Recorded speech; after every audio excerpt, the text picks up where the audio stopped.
The young man leaned lifelessly against the podium at the back of the classroom. It was a long while before he finally spoke again. My name is Lokai. I am a second rank apprentice. The handbook, you can come up and get it yourselves. Read for 10 minutes first. Even his voice sounded drained. But very soon, some enthusiastic boys and girls went up to help distribute the handbooks. Once his hands were free, Lokai chanted a spell in a tongue no one understood and made two hand gestures. Whoosh! The mess on the ground vanished. The new apprentices, who had already witnessed how Sid killed the fat boy, didn't react with much alarm to Lokai's spell. This left Lokai, who'd clearly meant to show off a little, looking even more dejected. Kelly took hers without hesitation, while Saul gave a quiet, "Thank you." "No need. No need," said the wide-eyed boy, looking a bit surprised. "I'm Doze, and he's Rocky. We're in rooms 6113 and 6114. We can study together and help each other out." If this were a normal school, this would be a good time to make friends. But Saul didn't think they'd really end up learning together as wizard apprentices. After all, everyone's affinity element and chosen mentor could differ. He lowered his head and looked at the form in his hands. There were only 5 mentors listed in total. That was the entire faculty of Gorsa Wizard Tower. Each name had a short description, indicating their primary elements and areas of expertise. Most had 1 or 2 primary elements. Their areas of expertise varied more widely. Saul's eyes immediately landed on Mentor Gudo's name. Right next to it was a mentor named Kaz. Kaz, primary element, dark. Specialties, necromancy, ghost studies, corpse preservation, limb grafting. All of them were deathly fields. Saul was reminded again of Kongsha's terrifying face. He quietly marked a check under Kaz's name. Then he pulled out the handbook and skimmed through it.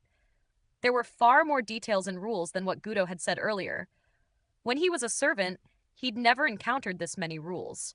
But maybe that was because servants didn't get exposed to this kind of information and didn't need to know it.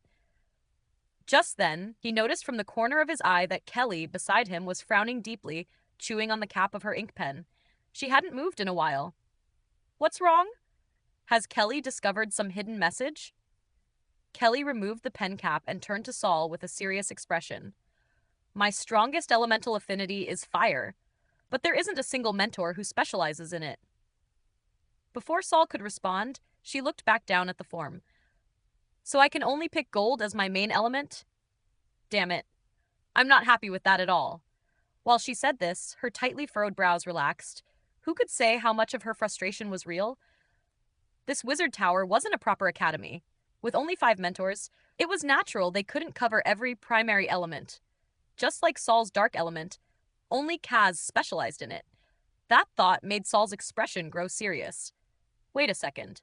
How did Kongsha know that his strongest affinity was dark? Was it all coincidence? Or had someone arranged it?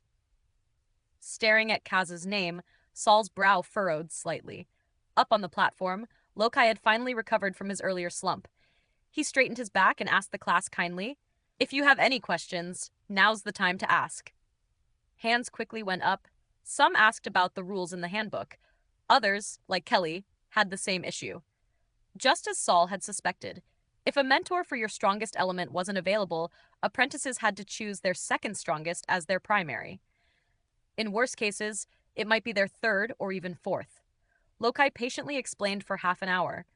He was thorough, almost to the point of being long-winded, but he answered each question clearly.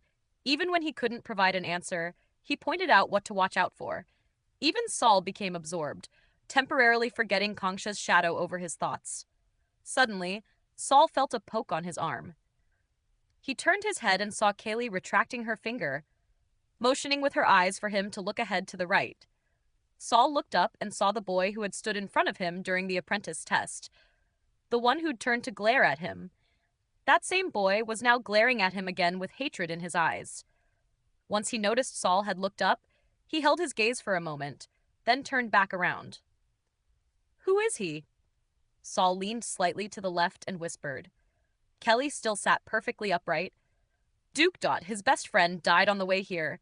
A third-rank apprentice guiding them refused to help." "What does that have to do with me?" "At the time, that third-rank apprentice said, 'There are too many people.' Because there were too many people, the wizard apprentice let one die on the road. Then, during the test, a few more people than expected showed up. Saul turned his head forward in silence. After a moment, he said, "It has nothing to do with me." Ha! Kelly let out a short laugh, though it was unclear at whom she was laughing. The two of them returned their attention to Lokai's lecture, neither mentioning Duke again. In short, as long as you devote most of your energy to learning the basics, there's no need to worry about failing the test. Lokai clapped his hands together to conclude. All right, my mouth's gone dry. That's all for this explanation. Has everyone filled out their forms? He gave a small cough. Before I collect the forms, let me introduce my mentor, Anzi. That's right, the very first mentor listed on your form. His primary focus is earth element spells. He can also teach wood, but in truth, he has research in water and poison as well. Lokai's face lit up with a big smile. No need to worry if your primary element isn't listed. Mentors are official wizards. They don't need to stick strictly to their main elements to teach you. Even if you're a dark element apprentice, choosing mentor ons is totally fine. Besides, you'll also have us seniors to guide you. In short, welcome to Mentor Anzi's big family. Lokai bared his teeth and wiggled his eyebrows, looking completely approachable. Swish, swish, swish. Saul noticed several people instantly began changing their selections on their forms. Even Doze and Loki, sitting on Kelly's other side, were revising theirs. Doze even leaned over and suggested, "Let's all pick Mentor Anzi together. Look how enthusiastic Senior Lokai is. He'll definitely help us study. We'll improve faster that way." Nope. Kelly rejected him instantly, without even thinking. Saul shook his head too. These apprentices had all been brought from the outside world. They might still have illusions about the people in the wizard tower, but in Saul's mind, these wizard apprentices and mentors were always in a hurry. They never stayed for anything irrelevant.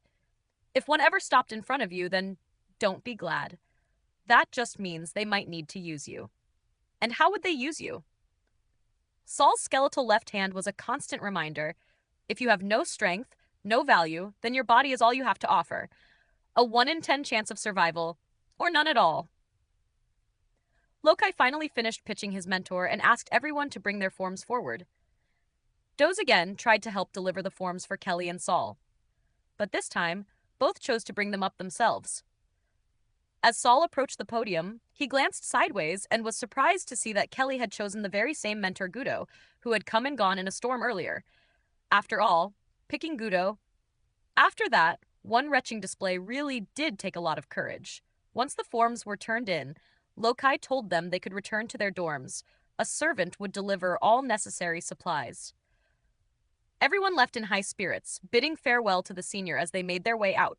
The large classroom on the 10th floor quickly emptied and quieted. Lokai organized the forms in his hand, straightened them on the podium. He suddenly chuckled. End of chapter.